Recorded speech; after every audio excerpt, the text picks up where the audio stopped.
আমার মতো কে কে আছেন দুপুরবেলা ভর্তা দিয়ে ভাত খেতে পছন্দ করেন? হ্যালো সবাইকে, আসসালামু আলাইকুম। কেমন আছেন? আজকে যে ভর্তার রেসিপিটা নিয়ে আসছি এটা এত বেশি লোভনীয়, এত ইউনিক যে দেখলেই বুঝতে পারবেন যে কতটা মজার হতে পারে। আর এই রেসিপিটা আমি একটা ইন্ডিয়ান চ্যানেল থেকে দেখেছি এবং কপি করে নিজেই করে ফেলেছি। এবার হয়তো অনেকেই বলতে পারেন আমি অন্যের ভিডিও কপি করে দিয়েছি। আসলে এটা কিন্তু কপি হতে পারে না কোনো অবস্থাতেই। জাস্ট আমি একজনের কাছ থেকে এই কাজটা শিখেছি এবং কিছুটা আইডিয়া নিয়ে আমি আমার মতো করে করেছি। সব কিছু কিন্তু আমি করেছি, বাজার থেকে নারকেল কেনা, তারপরে এই যে দেখেছেন আমি কত কিছু করেছি। আসলে ভিডিওতে দেখে কিন্তু বোঝা যায় না যে ক্যামেরার বাইরে কত কাজ করতে হয়।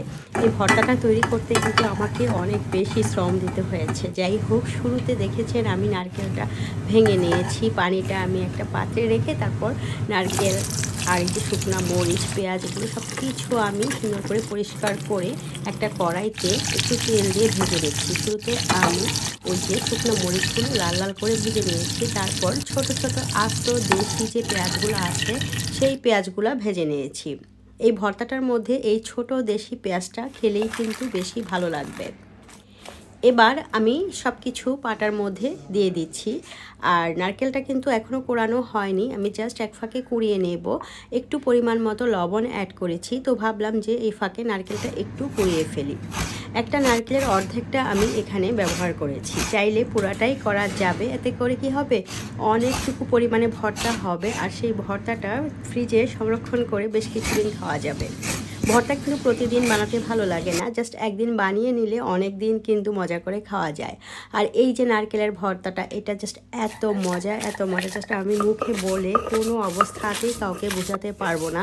ঝাল ঝাল বাট একটু মিষ্টিও আছে, কারণ ওই যে নারকেলটার মধ্যে একটু মিষ্টি ভাব থাকে কিন্তু। তো দেখেছেন আমি পাটায় দেওয়া সব কিছু সুন্দর করে বেটে নিয়েছি। আর বাটার পর কি যে সুন্দর একটা কালার আসছে। আর ওই দিকে যে নারকেল কুড়িয়ে রেখেছিলাম সেটা আমি এবার দিয়ে দিয়েছি সব কিছু বাটার পর। এবার নারকেলটাকেও সুন্দর করে বেটে নিচ্ছি। মরিচ আর সাদা নারকেল একসাথে মিলেমিশে খুব সুন্দর একটা কালার এসছে কিন্তু। আর পরিমাণ মতো লবণটা দিতে একদমই ভুলবেন না। সবশেষে আমি পেঁয়াজগুলোকে বেটে নিয়েছি, তারপরে হচ্ছে আমি ধনিয়া পাতা দিয়েছি।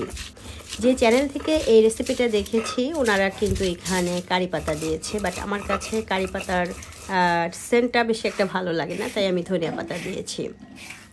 তো মোটামুটি সব কিছু বাটা হয়ে যাওয়ার পর আমি আরেকবার হালকা হাতে একটু বেটে নিচ্ছি আর কি, সব কিছু মিক্সড করে নিচ্ছি। তো আমার এই মজাদার লোভনীয় নারকেলের ভর্তাটা হয়ে গিয়েছে। এটা গরম ভাতের সাথে কিন্তু অনেক ভালো লাগে খেতে। এই যে আমি কি সুন্দর করে হাতে একটা গোল বলের মতো করে করে নিয়েছি। তো একটা কলা পাতা হলে ভালো হতো, তবে আমার ছাদে কুমড়ো পাতা আছে, সেটা দিয়েই আমি একটু জাস্ট আর কি প্রেজেন্ট করলাম আপনাদের সামনে। তো কেমন ছিল আমার আজকের ভর্তা কমেন্ট করে জানাতে ভুলবেন না। আর এই রেসিপিটা অলরেডি আমার চ্যানেলের শর্ট ভিডিওতে আছে। আজকে বিদায় নিয়ে নিচ্ছি, আপনারা ভালো থাকবেন, সুস্থ থাকবেন। আল্লাহ হাফেজ, আসসালামু আলাইকুম।